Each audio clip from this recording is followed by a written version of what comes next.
Muito bem, é muito bom estar aqui de novo com vocês nessa noite. Sejam todos bem-vindos e todas bem-vindas. Estou aqui ajustando os detalhes. Se você estiver me ouvindo bem, por favor, dê um sinal de que está tudo bem. Olá, como vão todos? Rosana, Furquim, vocês estão bem? Bom ver vocês aqui. Também, que bacana que vocês entraram aqui hoje. Muito bom. Muito bom ter vocês aqui, viu? Que legal. Bom revê-los mesmo que seja pelo vídeo. Muito bom mesmo. Que bacana. Sejam todos bem-vindos. Deixa eu ver aqui mais quem vai entrando aqui. Esther dando boa noite para todo mundo. Como vocês sabem, a gente pode usar o bate-papo que está aqui na nossa tela para conversar. Vocês vão escrevendo, fazendo suas perguntas, comentários. Aí na tela aparece o bate-papo. Deixa eu ver aqui os participantes que estão chegando. E sempre que vocês vão anotando as perguntas e tudo, e aí ao final a gente conversa depois que eu fizer a apresentação aqui, a palestra da noite, tá bom? Todo mundo aqui que está chegando, seja muito bem-vindo, muito bem-vinda, que bom! Hoje vocês viram que eu chamei vocês aqui para a gente conversar sobre um tema interessante na maneira como Jesus Cristo trata um dos seus milagres, sobre como é que ele trata as pessoas que são consideradas pelos religiosos como pessoas que não creem em Deus ou que não têm a mesma religião. São pessoas consideradas, então, as que não estão próximas de Deus por aqueles que são religiosos. Nós estamos estudando a vida de Jesus e estamos num momento agora em que eu estou trazendo para vocês os milagres de Jesus. Como foi que ele se relacionou com as pessoas curando suas enfermidades. E uma das questões muito importantes dessa maneira de Jesus agir é que ele estava o tempo inteiro, enquanto fazia seus milagres, especialmente aqueles que foram registrados no Novo Testamento, ele sempre estava ensinando algo mais profundo, ele sempre estava trazendo uma informação por trás daqueles milagres. O João, que escreve o Evangelho, no final do seu Evangelho, ele vai falar para nós que Jesus fez muitos outros milagres que não caberiam em todos os livros do mundo, essa expressão que ele usa. Então, muito mais ele realizou. Mas esses milagres, João diz isso literalmente no texto dele, no Evangelho que ele escreve, no final do Evangelho. Estes milagres, estes sinais que estão aqui registrados servem para que vocês creiam em quem ele é e no que ele fez. Então, o registro que nós temos no Novo Testamento desses milagres tem como fundamento e tem como intenção ensinar sempre alguma coisa a mais. Não são apenas milagres colocados ali no texto como se os apóstolos achassem os mais legais ou os melhores, ou como se fossem todos os milagres de Jesus. Mas os que estão registrados ali no Novo Testamento são aqueles que, tendo realizado milagres, Jesus também ensinou alguma coisa mais profunda. E é isso que nós estamos fazendo aqui. Então, em cada um dos milagres que a gente vai estudar, a gente vai ver questões mais importantes no Evangelho que Jesus está nos ensinando. Todos os nossos encontros estão gravados, estão disponíveis no YouTube, no meu canal do YouTube. Alexandre Robles. Entrou lá no YouTube e colocou Alexandre Robles, você vai encontrar todos os encontros até hoje gravados lá. E eu sempre vou colocar lá depois que a gente termina aqui o nosso tempo. Eu gravo, edito e mando para lá. Então, sempre que você quiser rever ou assistir os anteriores, vá no YouTube. Quiser divulgar para as pessoas, é só entrar lá. Tem uma playlist, Encontros de Jesus, e todos os encontros estão lá, tá bom? E hoje nós vamos estudar um milagre que Jesus realiza na vida de uma mulher que é uma mulher considerada alguém que não pertence à religião de Israel, à religião dos judeus.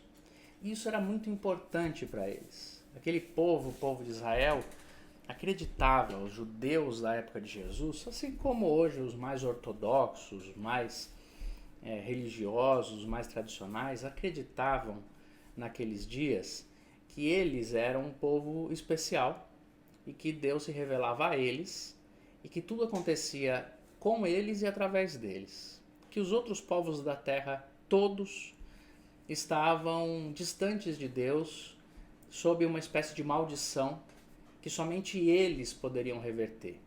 Eles se entendiam como o único povo de Deus, o único povo a quem Deus se revelava, o único povo a quem Deus beneficiava, o povo que era protegido por Deus na terra. Isso sempre foi muito forte para o povo de Israel. E aí, lá no texto de Mateus, no Evangelho de Mateus, no capítulo 15, a partir do versículo 11, 12, por ali, a gente vai encontrar a história, na verdade, a partir do versículo 21.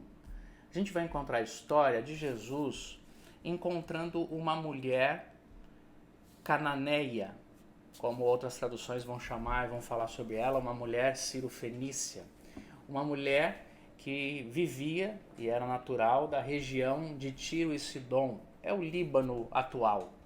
Portanto, um outro país, uma outra nacionalidade, outros povos. E Jesus estava passando por aquela região. Ele fez algumas vezes, algumas saídas do território de Israel e foi para territórios de estrangeiros. E numa dessas vezes, ele andando com seus discípulos e passando por ali, ele foi tentado parar por uma mulher daquela região, uma mulher cananeia, que morava naquela região de Tiro e Sidom, como se diz o texto de Mateus 15. E ela pediu a Jesus misericórdia. Tenha misericórdia, me ajuda, por favor me ajuda, porque a minha filha é atormentada por demônios. E eu preciso que o Senhor faça alguma coisa. E o texto nos conta que Jesus não falou nada com ela e continuou andando, como se não tivesse dado atenção a ela. Os seus discípulos então começaram a falar para Jesus: vamos mandar ela embora, ela tá nos importunando, ela vem há longo tempo gritando sua atenção, pedindo sua atenção, vamos mandar ela embora. E Jesus não fala nada e ela continua pedindo a atenção dele.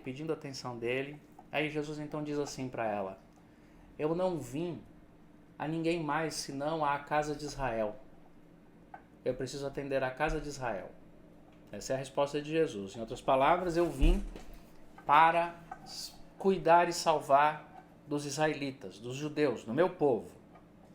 Até aqui parece que Jesus está concordando com aquela compreensão de que os israelitas são um povo especial e que Deus só fala com eles. Então, essa mulher continuou a importuná-lo e continuou a pedir a atenção dele: por favor, fale comigo. E aí ela se ajoelhou diante dele em adoração, pedindo: Senhor, me ajuda. Ela começou a entrar em profundo desespero, pedindo ajuda dele. E aí Jesus usou essa expressão para responder. Ele falou assim: não está certo pegar a comida dos filhos na mesa e dar aos cachorrinhos. Quando Jesus falou isso, essa mulher disse assim: mas até os cachorrinhos comem das migalhas que caem da mesa. Jesus então parou, olhou para aquela mulher, olhou para os seus discípulos e disse: que tamanha fé que essa mulher tem. Vocês observam a fé que ela tem? Então, na hora ele disse assim: pode ficar tranquila, pode ir para casa, pode se levantar e vai para sua casa. A sua filha está curada. E então essa mulher se levantou e a caminho da sua casa, a sua filha foi curada e logo depois as pessoas vieram contar para ela o que tinha acontecido. Esse texto, essa cura de Jesus, por muitas vezes ela é olhada, é observada com um certo susto. A gente olha para isso e fala: por que Jesus parece ter sido tão duro com essa mulher? Por que ele respondeu desse jeito, né? Como é que ele falou essas coisas para ela? Chamou ela de cachorrinho. Falou para ela que não podia dar a comida que ele tem que dar para os filhos, dar para ela. que está acontecendo ali? O que está se passando naquele cenário todo? Bom, nós estamos diante desse contexto. Os judeus se acham especiais. Eles acreditam que Deus só fala com eles e que Deus só se revela para eles e que Deus só veio cuidar deles. Porque eles acreditam que eles entendem mais sobre Deus do que todas as outras nações. Esse é o contexto daqueles dias. Eles acreditam que eles são alvos da atenção especial de Deus. Eles acreditam que eles cultuam a Deus do jeito certo. Eles acreditam que eles entenderam as Escrituras como ninguém mais. Aliás, eles é quem tem as Escrituras, ninguém tem. Só eles conseguem, só eles entendem, só eles sabem de tudo. E era muito comum que eles olhassem para outros povos e tratassem os outros povos com um absoluto desprezo. Então, por exemplo, eles chamavam os samaritanos, que são povos contra os quais eles tinham muita hostilidade e tiveram muitas brigas históricas, eles chamavam os samaritanos de porcos imundos. Nós vamos ver essa expressão sendo usada quando a gente for estudar mais lá para frente sobre os encontros com os samaritanos. Chamavam eles de porcos. E eles costumavam chamar e dar nomes pejorativos nesse sentido aos outros povos, chamando de animais que fossem desconsiderados, inclusive de cães, cachorros, gente que não merece mais valor do que o animal que é encontrado nas ruas. Eles usavam essas expressões para dizer para os outros povos. Então, quando Jesus usa essa expressão, aquela mulher sabe do que Jesus está falando, seus discípulos sabem do que ele está falando, e nós é que ainda vamos tentar entender por que é que ele usou essa expressão para aquela mulher. Mas foi isso que ele falou. Ele falou, olha, não está certo eu deixar os filhos para cuidar dos cães. E aqui, naquele momento, é como se ele estivesse diante dos seus discípulos, legitimando essa ideia religiosa de que somente o grupo dos judeus entende a Deus e segue a Deus. E ele fala desse jeito com ela. Ela, então, assumindo que ela vive uma vida considerada marginalizada em relação aos judeus, ela entende isso. Ela fala, eu sei que vocês judeus nos consideram como cães.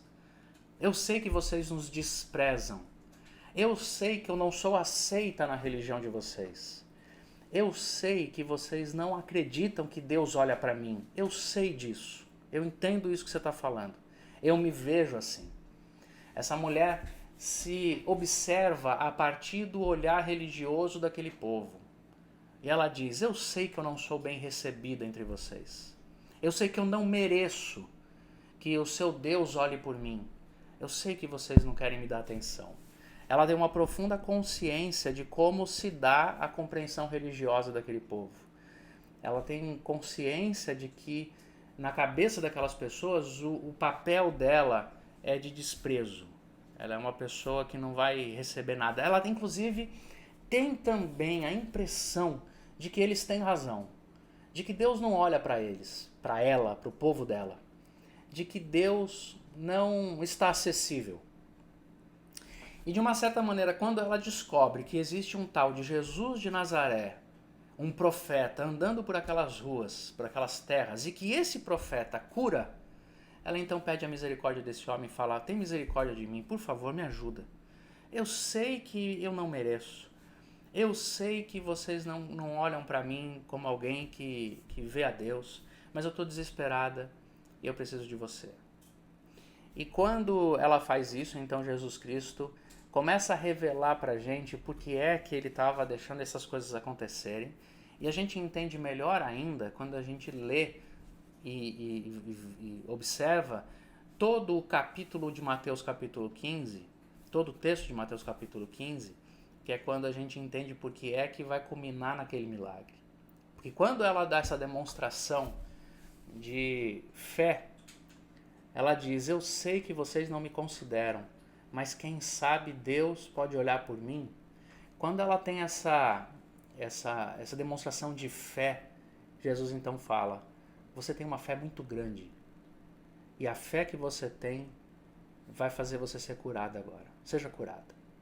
E é nessa hora que Jesus Cristo inverte toda a lógica daqueles homens, dos seus discípulos, dos fariseus, de todo mundo que está por perto, que está andando perto dele ali, porque eles estavam achando, todos eles estavam achando que Jesus de fato mandaria aquela mulher embora e diria para ela: você não merece, você não anda comigo, você não me entende, você não sabe as coisas da religião, então eu não vou dar atenção para você. Mas quando Jesus Cristo se volta para ela, cura sua filha e diz que ela tem fé, é aí que ele está invertendo a lógica. E aí a gente vai entender que tudo que ele estava fazendo até aqui era para preparar esse momento. Ele não estava tratando aquela mulher com desprezo, mas era como se ele estivesse dizendo: vocês consideram ela como um cachorrinho, não é? Vocês entendem que ela não é capaz de ter fé. Vocês acham que Deus não pode olhar por ela, não é? Então vocês vão ver o que vai acontecer agora. Então ele cura essa mulher. E ele faz isso para inclusive mostrar esse cenário que vai sendo montado. É bom que a gente lembre sempre disso, os milagres estão ensinando alguma coisa por trás. Essa cena toda que Jesus está montando, ela serve para que os discípulos entendam o nível, o grau de preconceito que eles carregavam e que aqueles homens carregavam.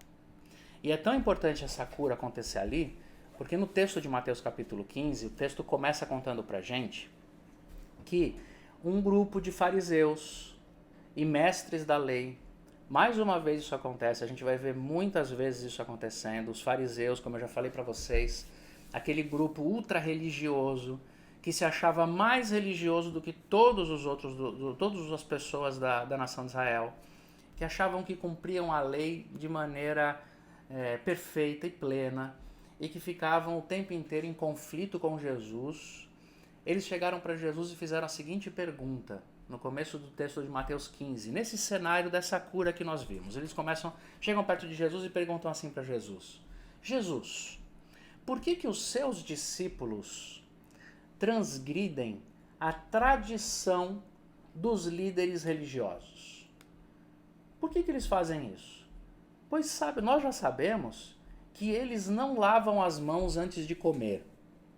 Eles fazem essas perguntas para Jesus. Por que os seus discípulos quebram a tradição dos religiosos e não lavam a mão antes de comer?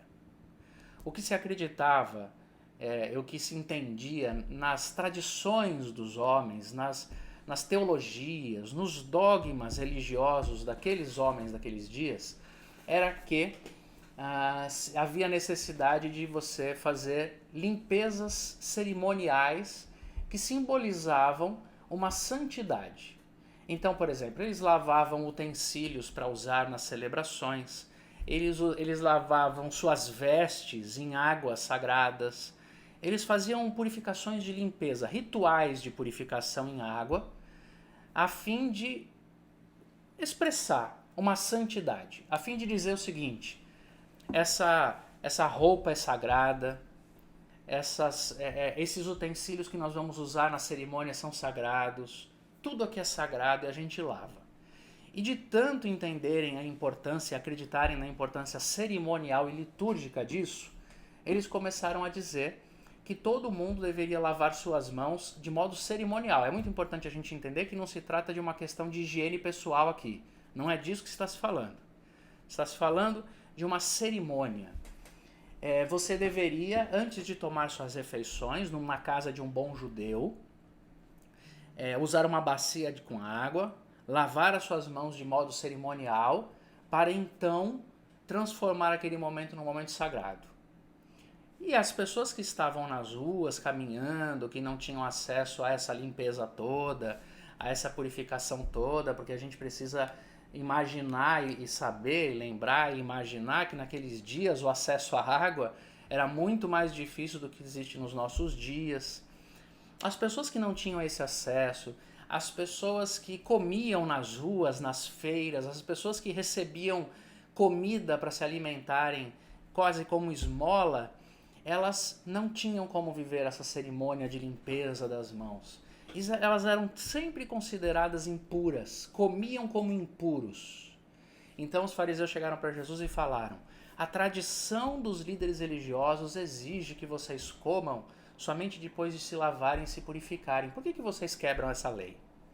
Aí Jesus Cristo então diz para eles assim: e por que vocês quebram o mandamento de Deus para manterem a tradição de vocês? E aí ele continua explicando. Porque vocês quebram o mandamento que diz: honra teu pai e tua mãe, para manterem uma tradição religiosa de vocês. A tradição que diz que se o filho mais velho decidir que ele não vai mais sustentar os pais, basta com que ele faça uma oferta no templo, então ele está desobrigado de cuidar dos seus pais já idosos. Vocês fazem isso. É isso que Jesus Cristo está ensinando em Mateus 15. Acontecia uma prática no meio do povo de Israel, que era o seguinte: desde a lei de Moisés, quando a gente vê nos 10 mandamentos, por exemplo, honra teu pai e tua mãe, havia preceitos que diziam o seguinte: o filho mais velho da casa, que é o filho que herda a propriedade dos pais, ele tem que cuidar dos seus pais até o fim de suas vidas. Era a garantia de que uma sociedade não fosse se tornar tão indigna e desumana com os idosos. Estava escrito na lei de Moisés, vocês têm que fazer isso. Com o passar do tempo, a tradição religiosa dos líderes de Israel, com o passar do tempo, começaram a criar regras deles mesmos, não tem nada a ver com Deus, nem com Moisés, nem com a lei, eles mesmos. Regras para que esse mandamento fosse burlado. Eles começaram a dizer o seguinte: se o filho mais velho, que está administrando a herança dos seus pais, fizer uma oferta no templo, ele está desobrigado de cuidar dos seus pais. Ele não precisa mais pagar as contas dos seus pais, ele pode viver com todo o dinheiro para ele. Fazia com que muitos homens, muitos herdeiros, dessem uma oferta para os sacerdotes no templo e abandonassem seus pais. Isso era uma tradição que foi desenvolvida pelos religiosos. Então Jesus diz isso: vocês, por causa da tradição de vocês, que manda lavar as mãos exteriormente, e vocês, por causa da tradição de vocês, que desobriga os filhos de cuidarem dos pais, vocês estão acabando, estão quebrando o grande mandamento de Deus, que é: cuidem dos seus pais, cuidem uns dos outros. Vocês, em nome da religião, usando regras da religião, vocês são desumanos, vocês matam, vocês fazem mal. Essa maneira dos religiosos criarem regras que são desumanas, isso não é de hoje, isso não é de tempos atrás, isso é desde o início da humanidade.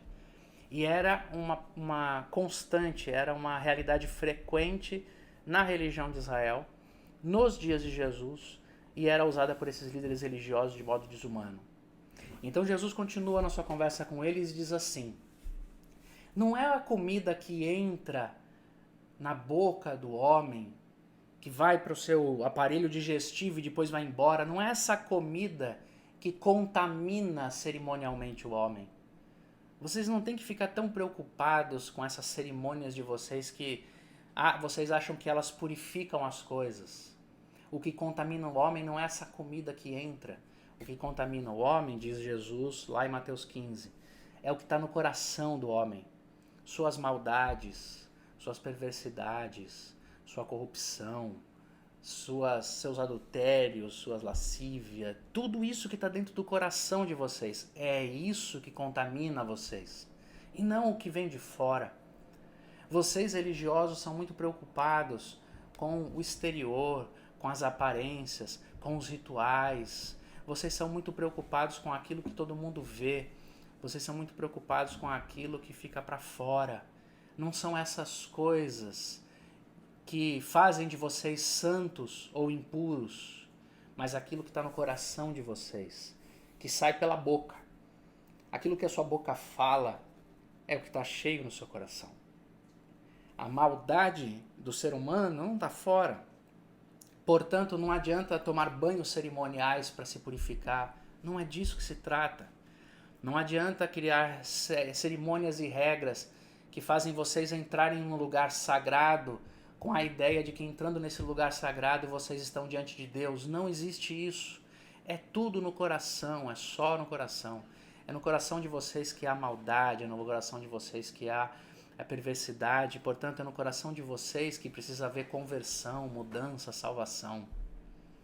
E aqueles homens excessivamente religiosos que se achavam muito especiais eram pessoas que praticavam maldades absurdas contra as pessoas.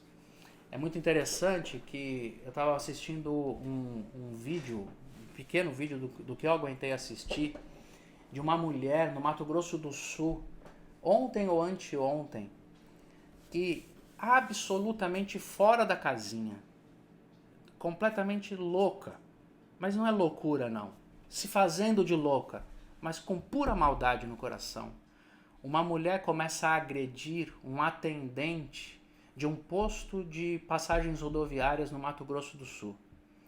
E ela começa a agredi-lo, a xingá-lo, a querer bater nele. Ela começa a quebrar as coisas e ela começa a xingar, bater e dizer para ele que ela está fazendo isso porque ele é homossexual. E ela começa a xingá-lo e dizer: eu tenho ódio de vocês, vocês vão para o inferno. E ela começa a bater nele. Então eu não estou falando, e nós não estamos vendo coisas que aconteciam há 2000 anos atrás, com povos primitivos, que tinham essa relação de ódio contra aqueles que não praticavam sua religião, que eram pessoas que diziam santas, mas praticavam toda sorte de maldade. Nós estamos falando do que acontece hoje.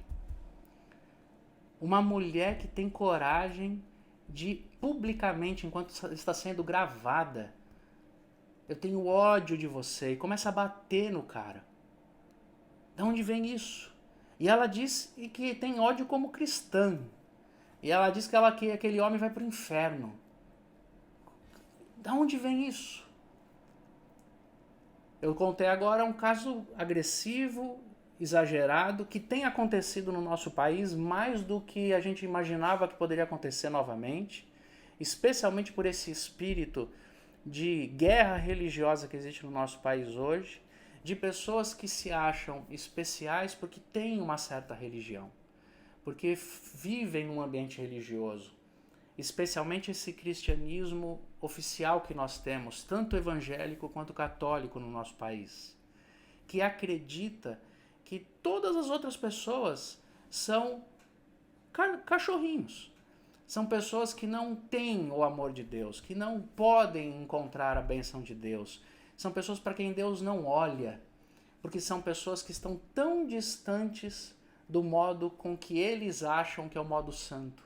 E quanto mais intolerante é o espírito dessa religião e do grupo de pessoas e das pessoas que falam sobre isso, quanto mais intolerante elas são, quanto mais elas querem se mostrar santarrões, mais perversas e corrompidas na sua alma elas são.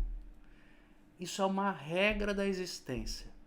Quanto mais uma pessoa quer se mostrar santona para os outros, quanto mais uma pessoa quer dizer que ela tem Deus e os outros não têm, quanto mais uma pessoa se levanta para falar que as outras pessoas, que as outras religiões, que os outros comportamentos são dignos do inferno, mais corrompidas e maldosas essas pessoas são no coração. Quer ver outro exemplo?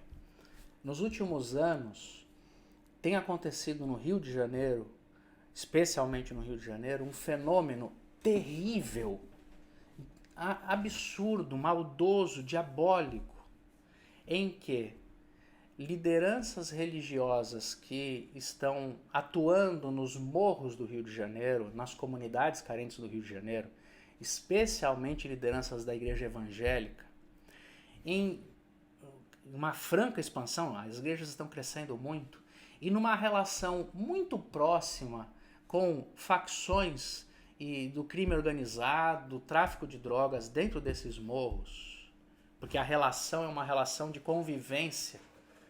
Você só pode atuar com uma ONG ou com uma igreja num lugar desse sob a permissão de uma liderança de tráfico, por exemplo.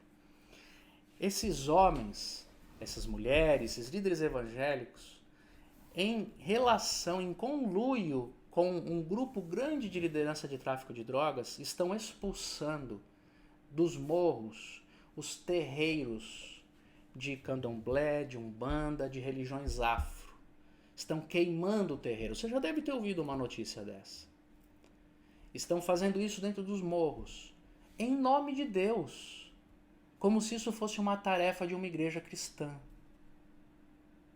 O que eles estão fazendo nos nossos dias é simplesmente a reprodução de uma versão de uma religiosidade que Jesus Cristo está denunciando naquele momento. Eles se acham mais santos do que todo mundo, eles se acham melhores do que toda a comunidade, do que toda a população brasileira, eles têm o seu rigor religioso muito exacerbado, muito expressado através das suas falas. Eles odeiam a cultura popular, odeiam as pessoas que não se comportam como eles e tem uma relação de guerra, de conflito, inclusive armado, às vias de fato, contra praticantes de religiões afrodescendentes. Para os religiosos, especialmente para os evangélicos, todos eles são do diabo e vão para o inferno. Agora, diante de todos esses cenários, imagine o seguinte: Jesus Cristo vai entrar agora numa comunidade carente do Rio de Janeiro, no morro. Quando ele entrou na comunidade, as igrejas evangélicas que estavam por ali, as suas lideranças, ficaram sabendo e começaram a andar atrás dele. Alguns dos seus discípulos estão também ali e Jesus começa a andar atrás do morro. Aí, do lado dele, começa a aparecer uma pessoa para quem os evangélicos olham e dizem: meu Deus do céu, tira essa pessoa daqui. Provavelmente um pai de santo, homossexual, com muitos trejeitos, andando ali, descobrindo que Jesus estava por ali, dizendo: eu preciso que Deus me ajude. Nessa hora, seus discípulos e o grupo de religiosos que estava ali querendo receber Jesus para convivência lá no morro, começaram a dizer: alguém cala a boca desse traveco, por favor, aí? Quem que é esse afeminado que acha que pode falar com Jesus? Ele não entende que pelo menos ele devia estar vestido de terno e gravata, com a Bíblia debaixo do braço. Ele não se veste como a gente, ele não canta as nossas músicas, ele não vem nos nossos cultos. Ele deve assistir até a Globo, lixo. Ele não faz nada como a gente faz. E aí, Jesus, o senhor não quer que a gente pegue a arminha para matar ele, não? Porque inclusive a igreja evangélica começou a acreditar, não só evangélica, mas também católica em boa parte, começou a acreditar que Deus quer que todo mundo ande armado. Esses homens começaram a perguntar para Jesus: o senhor não devia estar armado aqui para não deixar esse tipo de gente se aproximar da gente? Então Jesus Cristo vai falar: vocês acham isso? Não, tá bom, vamos lá. Eu vou mostrar para vocês onde Deus está, a quem Deus ouve, a quem Deus se revela, e vou mostrar diante de tudo que está acontecendo aqui, de tudo que eu estou falando, de tudo que vocês estão vendo, como é que as coisas funcionam. Então Jesus Cristo, ao curar a filha daquela mulher, ele está dizendo para todos os religiosos que estão perto dele ali: vocês que estão preocupados com suas cerimônias, vocês que por causa das suas tradições religiosas são desumanos com os seus pais, vocês que são desumanos com todas as pessoas, vocês que acham que todo mundo que não reza o seu credo é como um cachorrinho que deve ser desprezado, abandonado na rua, vocês vão aprender hoje para quem é que Deus se revela. Porque Deus lá do céu olha e se revela, ouve as orações daqueles que o buscam. Não importa se creem ou se não creem, se entendem ou se não entendem, especialmente aqueles que vocês menos gostam, especialmente aqueles que vocês acham, que vocês decretaram que não são dignos de receberem o amor de Deus. É muito próprio da religião tentar controlar o acesso a Deus. É muito próprio do pensamento religioso fundamentalista, do pensamento religioso desprovido da graça, do amor e do evangelho. É muito próprio do pensamento religioso fazer isso. Muito próprio. Dizer: as pessoas que oram diferente de nós, sua oração não é ouvida. As pessoas que rezam diferente de nós, sua reza não é ouvida. As pessoas que se vestem diferentemente de nós, não chegam a Deus. As pessoas que têm comportamento de vida, que têm opções de comportamento de vida diferente dos nossos, não chegam a Deus. As pessoas que não aceitam as nossas verdades, os nossos dogmas e o nosso entendimento, não são dignas de Deus. E é justamente por acreditarem que tais pessoas não são dignas do amor de Deus, é que o espírito religioso se fundamenta na história da humanidade, se afirmando como superior. E ao afirmar-se como superior, ele relativiza o valor do outro. E é por relativizar o valor do outro que ele pode praticar as piores atrocidades contra o outro. A gente precisa saber a história, a gente precisa conhecer minimamente as coisas. É em nome de Deus que se praticou todo o processo de escravidão contra os afrodescendentes no mundo moderno. As Américas e a Europa escravizaram todos os países do continente africano, exploraram aquela terra, trouxeram os negros como escravizados para os seus territórios, por causa de muitas razões maldosas, mas com uma base religiosa, dizendo assim: nós, o mundo cristianizado, europeu e americano, católico e protestante, nós, o mundo cristianizado, descobrimos um povo, uma raça, é daí que nasce a compreensão de raça, que é inferior. Um tipo de gente que, por causa da sua relação tribal com a natureza, com a religião, com o seu modo de vida, por causa de sua cor, esse povo é inferior. Havia discussões religiosas e sociológicas e médicas e geneticistas que tentavam apresentar os africanos como povos que não tinham alma. E começaram a desenvolver a ideia de que ao escravizarem esses povos, tanto africanos como os nativos indígenas da América, porque eram inferiores, os cristãos, ao escravizá-los, ao domesticá-los, estava lhes emprestando um valor, porque eles não tinham nem alma. É disso que surge. Nós fizemos isso.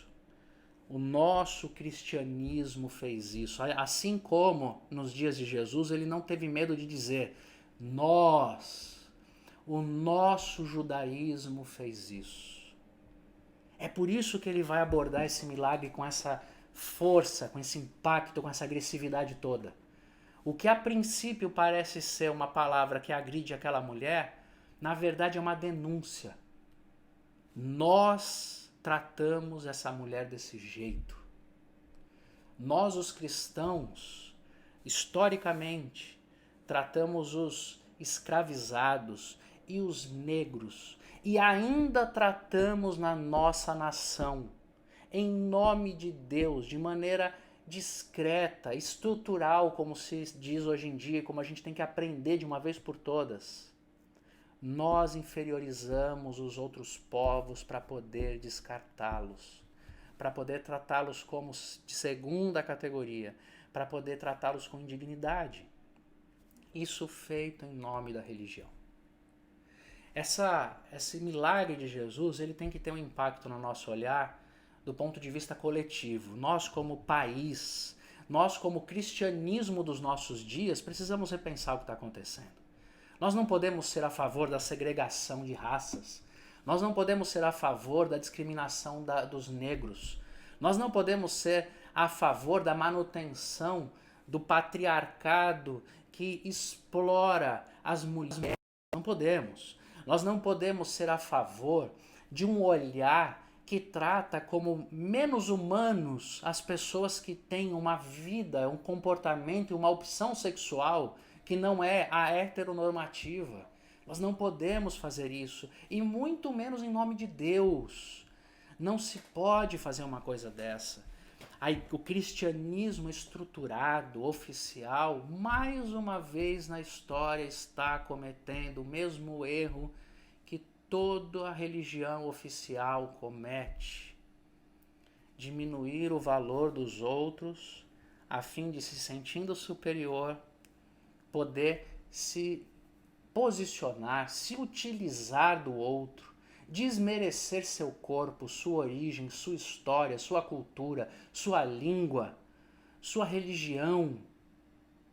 Toda vez que nós fazemos isso em nome de Deus, nós estamos fazendo o que o diabo faz em nome de Deus. É por isso que Jesus Cristo, num outro momento, vai dizer: não se impressionem aqueles que dizem, em teu nome eu fiz isso, em teu nome eu fiz aquilo. Vão chegar nos últimos dias e eu vou falar para eles: eu nem conheço vocês.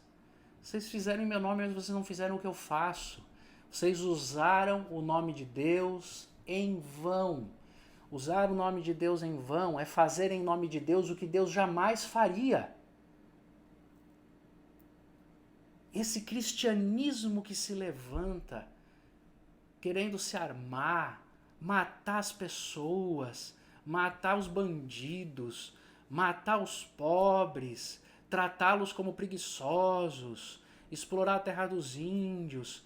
Essa ideia, juntada a um espírito religioso de elevação, de superioridade, isso é a pior expressão humana na Terra.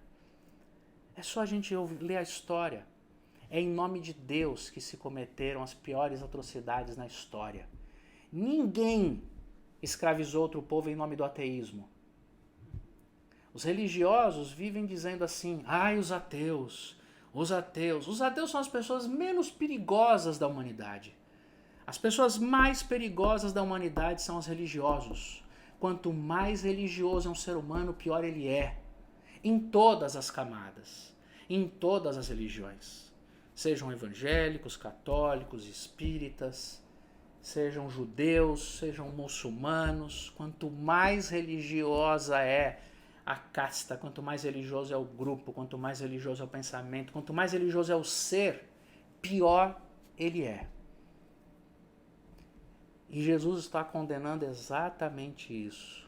E quis dizer para aqueles homens o seguinte: Deus se revela, ama, cura, liberta, salva, trata todas as pessoas. Quem Ele quer. Deus não pede permissão para a religião. Deus não pede permissão para os evangélicos para fazer nada que Ele quer fazer.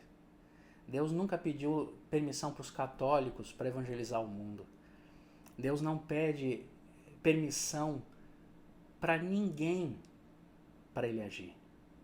Os nossos dogmas são muito pequenos. Eles nos engessam. Nós somos divididos nas religiões o máximo que pudermos. Quanto mais a gente estuda, mais a gente se divide. A gente começa a dizer: você não vai para o céu, você vai para o céu. Mas por que você crê isso? É porque esse aqui reza assim, aquele reza daquele jeito. Esse aqui ora virado para Meca, aquele ora pensando na cidade sagrada. Esse aqui lê a Bíblia com esses livros, aquele ali jogou aqueles livros fora, vai para o inferno. A gente é muito exclusivista, a gente é muito pequenininho. Quanto mais religiosa é a ideia, a comunidade, o grupo, a religião, mais distante do amor de Jesus ela estará. É por isso que uma das ênfases de tudo que eu sempre falo, que eu sempre ensino, e dos nossos estudos aqui, e hoje especialmente isso é muito forte por causa desse milagre de Jesus, mas uma das ênfases de tudo que eu falo é: nós precisamos encontrar a Jesus, precisamos ver a sua vida, precisamos observar seus ensinos, precisamos deixar com que ele cresça no nosso coração. Nós não precisamos de religião, de religiosidade. Nós podemos ter contatos com as nossas religiões. Eu tenho contato, você tem. Nós aprendemos coisas, nós temos relações emocionais e afetivas, mas nós não podemos nos tornar engessados no nosso pensamento religioso. E cada vez que a gente começa a achar que a gente é especial porque tem a religião que tem, tome cuidado. Você está no caminho errado. Sai daí. Para de pensar desse jeito. A única coisa que eu tenho direito a pensar é: eu, Alexandre, historicamente, compreendi o Evangelho a partir desses fenômenos aqui, dessa experiência, desse ritual, dessa tradição familiar. Foi aqui que eu vim, eu me vejo aqui. Existe um apego afetivo nisso. Eu, Alexandre, historicamente, quando ouço uma certa canção que vem da minha infância, um jeito de cantar, um jeito de falar, aquilo toca o meu coração. É o meu jeito afetivo. Essa não é a verdade de Deus. A música de Deus não é a que eu ouço e me toca. A oração que chega a Deus não é a que eu sei fazer. O ensino que vem de Deus não é só o que eu ouço. Cada um de nós pode encontrar o olhar de Deus e o cuidado de Deus a partir da sua compreensão do seu mundo. E a gente jamais deveria olhar para o lado e dizer: ei, você aí é um imundo, alguém que Deus não vai olhar. Jamais. Eu sei o que eu estou falando, inclusive por experiência. Sou um homem que, ainda muito menino, fui feito num ambiente religioso. Já tive intolerâncias, já fui preconceituoso, já olhei para as pessoas dizendo: esse aí não chega nem perto de Deus. Até que, graças a Deus, eu fui sendo quebrado pela vida, tocado, trabalhado, transformado, até chegar hoje e me confessar no meu tempo, no meu mundo, como uma pessoa em franca recuperação. Eu já fui racista, eu já fui misógino, eu já fui xenófobo, eu já fui machista, e eu ainda sou um pouco disso tudo na minha estrutura. Eu aprendi a ser racista, eu aprendi a achar que homem é mais importante que mulher, eu aprendi a achar que homossexual não é uma pessoa, não tem valor, é uma pessoa que precisa ser consertada a todo custo. Eu aprendi essas coisas todas. Eu aprendi a acreditar que as religiões afrodescendentes são do diabo. Eu aprendi. Eu sou um homem que todos os dias estou sendo transformado. E assumo e peço a Deus: não me deixe ser assim. Não me deixe ser assim. Porque tudo que eu quero na vida é acreditar que Deus é maior do que eu enxergo, que Deus é mais amoroso do que minha capacidade de amar, que Deus abençoa muito mais gente que eu posso abençoar, que Deus não precisa da minha compaixão para tocar as pessoas, porque senão as pessoas estariam perdidas. Se Deus dependesse de mim, estava muita gente complicada. Deus é maior do que tudo. Ele não pode ser do tamanho do que eu entendo, ele não pode ser do tamanho do que eu consigo enxergar, ele não pode ser do tamanho do meu amor. Ele não pode ser assim, ele não é assim. Então eu, que entendo isso um pouco melhor hoje, a única coisa que me resta fazer na vida é viver em humildade, dizendo: Jesus, eu sei que o Senhor pode se revelar para qualquer pessoa. Isso tem que me fazer olhar para a humanidade e chamar de irmão todos os seres. Não me importa qual seja hoje a experiência religiosa de cada um, de onde vem, o que entende, o que não entende. O Jesus que eu encontrei e que me encontrou e que se revela para mim cada vez mais pelas páginas dos evangelhos. Aquele que entregou sua vida pela humanidade, ele tem que ser muito maior do que a minha capacidade, a minha tolerância, o meu olhar. E é a partir disso que eu me envergonho cada vez que um pensamento intolerante vem na minha cabeça. Um pensamento de inferiorização dos outros.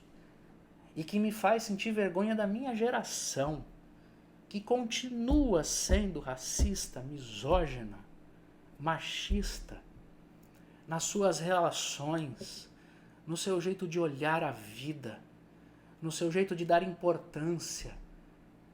no seu jeito de reagir aos problemas, às catástrofes. Nós somos assim.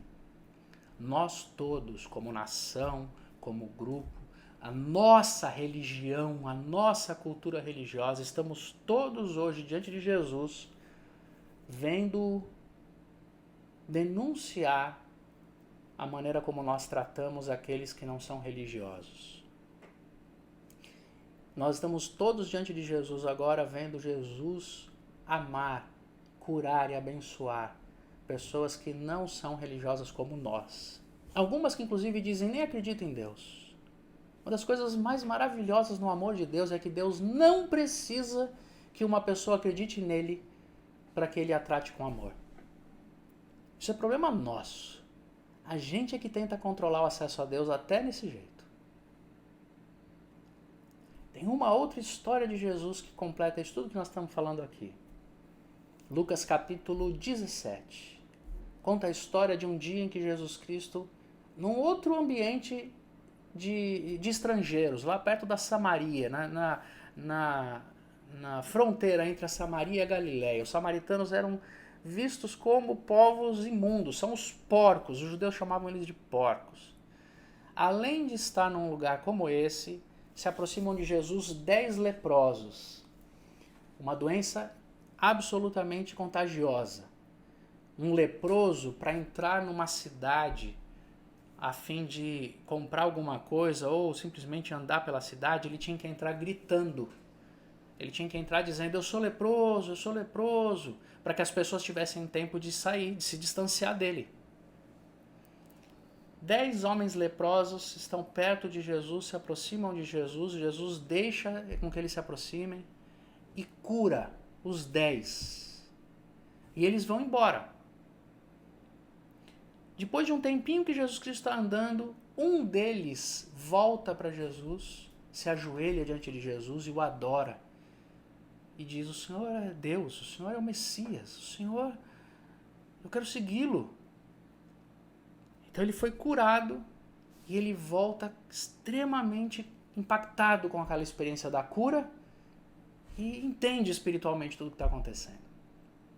Jesus Cristo então pergunta para ele na frente de todo mundo, eu curei 10, só você voltou? Só você voltou para me adorar? Deus te abençoe, meu filho. Vá em paz. E o que é extraordinário nesse texto, nessa abordagem, é Jesus falar o seguinte, eu curo todo mundo. E nem todo mundo vai conseguir me agradecer.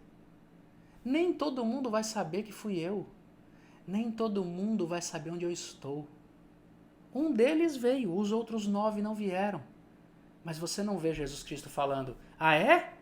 Os outros 9 não vão agradecer? Então vão ficar tudo doente de novo. Isso é coisa da religião mesquinha. A religião mesquinha gosta que isso aconteça. A religião mesquinha gostaria de dizer, se você não vier para agradecer a Deus, que vai ficar doente de novo, hein? Deus não pode te abençoar se você não fizer ofertas no meu templo. Deus não pode te abençoar se você não fizer sacrifícios. Como Deus vai te abençoar se você não vem mais na igreja? Como Deus vai abençoar se você não faz sua parte? E aí Jesus Cristo fala, um voltou para me adorar, os outros não? Que coisa! Para muitos religiosos, a cura tinha que ter sido retirada. Vai ficar doente de novo. Jesus fala, vá em paz, meu filho. Você entendeu mais. Você que se aproximou do Evangelho, você que está estudando os Evangelhos, você que está querendo conhecer mais de Jesus, qual a vantagem que você tem em relação às pessoas que nem acreditam em Deus? Nenhuma. É da religião querer dar vantagem para quem segue a religião, mas para quem segue Jesus não tem vantagem. Não tem. Nenhuma. Aliás, essa é uma das mensagens de Jesus menos populares. Eu acho muito engraçado que tem muita gente que escreve autoajuda chamando Jesus de o maior líder que já existiu na Terra. Ele foi o pior líder do ponto de vista marqueteiro que existe no mundo. Ele falava para as pessoas assim, você quer me seguir? Quem quiser me seguir vai ter que dormir ao relento, porque eu não tenho nem onde pousar minha cabeça. Quem quiser me seguir vai ter que pegar a cruz. Quem quiser me seguir vai sofrer no mundo. Ué, que campanha de marketing esse homem tem? Nenhuma, nenhuma. Ele só fala para as pessoas a verdade. Qual é a vantagem que eu e você temos de nos aproximarmos do Evangelho em relação às pessoas que não dão nenhuma atenção para a religião? Nós vamos ter empregos e eles não? Nós estamos imunes às doenças? Hoje eu ouvi mais uma vez uma ignorância religiosa em estado bruto de uma pessoa dizendo, quando ela começou a apresentar sintomas do Covid-19 e sua mulher falou, você está com sintomas, é melhor a gente pesquisar para ver se você não tem nada. Ele disse, não é Covid, não tenho nada não. Ela, como que você pode ter tanta certeza? Ele, não, porque Deus não vai deixar isso acontecer comigo. Que ignorância! E ele está com Covid. Está com Covid. Que ignorância! Que religião mesquinha é essa? Que se eu for no lugar certo e rezar do jeito certo, eu não vou adoecer. Enquanto o mundo inteiro vai, eu não vou. Qual é a vantagem que a gente tem em relação às pessoas? Todas as outras que não praticam a mesma religião que a gente pratica? Que vantagem Maria leva? Nenhuma. O fato de você seguir a Jesus, querer conhecer o seu evangelho, se aproximar dele, buscá-lo em oração, dar tempo para ouvir sua mensagem, está imunizando você diante das tragédias da vida? Não. Vai fazer com que você não perca emprego? Não. Vai fazer com que você não pegue Covid? Eu não vou pegar Covid, por quê? Porque eu estou fazendo parte do grupo de estudo do pastor Alexandre lá terça-feira, lá no Zoom. Estou imunizado. Vai fazer isso com você? Não. Vai fazer você não ter sofrimentos, confusões, preocupações? Não. Então, o que eu estou fazendo aqui? É justamente essa a pergunta que a gente tem que responder sempre. Por que eu estou seguindo a Deus? É só para ter vantagem competitiva no mercado da humanidade? Para ter emprego no lugar daqueles que, não seguindo a Deus, tem que perder o emprego para mim? Para que meu filho passe no vestibular só porque eu sigo a Deus e o filho da vizinha que não segue a Deus seja reprovado no mesmo vestibular? Para que eu sigo a Deus? O Espírito do Evangelho vai dizer que você não precisa seguir a Deus para Ele cuidar de você, abençoar você e te dar as coisas. Há uma expressão nos Evangelhos que diz assim, o sol nasce para justos e para injustos. Todas as pessoas têm direito à vida. Todas as pessoas conseguem coisas.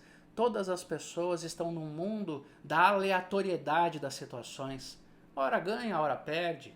Todo mundo tem possibilidades, todo mundo recebe as mesmas coisas, todo mundo é abençoado. Há curas e milagres acontecendo em lugares que a gente jamais imaginaria. Deus não precisa de religião, Deus não precisa de culto, de missa, de reza, de oração, de mandinga, de nada. Ele não precisa de nada para curar ninguém, ele cura o que ele quer. Ele é bom, ele gosta de fazer o bem aos seus. A todos eles, a todos os seus filhos, são todos filhos de Deus. Então qual é a vantagem que eu tenho de seguir a Jesus? Não é vantagem, é experiência. Eu vi algo mais. O Evangelho me atrai. Eu gosto do Evangelho. O Evangelho mexe com a minha alma. O Evangelho abre os meus olhos. O Evangelho muda a minha visão. O Evangelho me consola, me prepara para a vida, me dá sentido, me dá utilidade histórica, me dá significado, me dá valor. É só isso. E é tudo isso. O que os 10 leprosos tinham em comum? A cura. Apenas um voltou para falar, o Senhor é a razão do que eu recebi. Isso é o que acontece dentro da gente. Sabe o que a gente ganha em relação às outras pessoas quando a gente passa alguns minutos e quase uma hora estudando a Bíblia numa terça-feira? A gente ganha isso aqui, só isso. Não há garantias de que você não vai passar problemas, de que a vida não vai ser difícil, ou de que Deus vai olhar para você de modo especial depois do que você viu aqui. Não. É isso. o benefício diferenciado de quem se aproxima do Evangelho é o Evangelho. O benefício diferenciado de quem se aproxima conscientemente de Deus é Deus. Porque as outras coisas todas, elas são comuns. Os problemas e as alegrias, as perdas e as vitórias. Toda a raça humana, uma só humanidade, está diante de Deus com o mesmo valor diante dele. E essa é uma das lições mais importantes que Jesus Cristo ensinou ao curar aquela mulher que os religiosos diriam: essa aí não merece sua cura não, essa não merece que Deus olhe para ela. E Jesus vai falar: ah é? Então é justamente essa que eu vou curar. Que Deus nos liberte das intolerâncias religiosas e abra o nosso coração para a gente viver de modo mais tolerante, mais aberto e chamando a todos de irmãos. Para terminar minha fala aqui, eu quero dizer para vocês que eu sou um homem hoje muito mais humano conforme eu fui tirando do meu coração todas as intolerâncias religiosas que eu aprendi um dia. Eu sou um homem cada vez mais em paz com o Evangelho, conforme eu chamo de irmão e irmã todos os seres humanos, sem querer saber o que ele pensa, sem querer ver o que ele faz, sem querer entender qual é a sua religião, o seu comportamento sexual, nada. Somos todos irmãos. Quanto mais eu aprendo a chamar de meu irmão e minha irmã os seres humanos, mais o Deus que é meu pai e minha mãe eu consigo compreender também. Porque ninguém consegue chamar Deus de pai, de mãe, se não chama o ser humano que está ao seu lado de irmão. Porque ele escolheu chamar todos de filhos. Quem escolhe o irmão que tem, não desfruta do pai, da mãe, que Deus é e que Deus se manifesta sendo. Que Deus nos abençoe, que a gente aprofunde o nosso olhar histórico para a vida, a nossa responsabilidade com os povos mais maltratados pela história, porque a história está viva. Há coisas, há elementos na história do nosso país que estão acontecendo agora. O mundo está em polvorosa, com problemas de intolerância, perseguição e maldade. Que a gente abra o olhar historicamente para a vida, que assuma a responsabilidade. E, sobretudo, que a gente não seja religioso, extremamente religioso, que a gente seja humano, que seja do Evangelho, que seja irmão de todo mundo. Que Deus nos abençoe, que Deus abençoe você. Obrigado por ter ficado até agora aqui. Se você precisar ir, tudo bem, pode ir. Se você quiser ficar e conversar um pouquinho mais, fique conosco.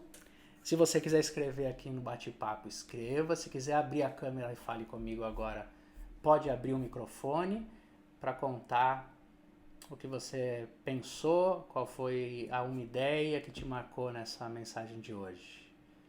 E que Deus nos abençoe.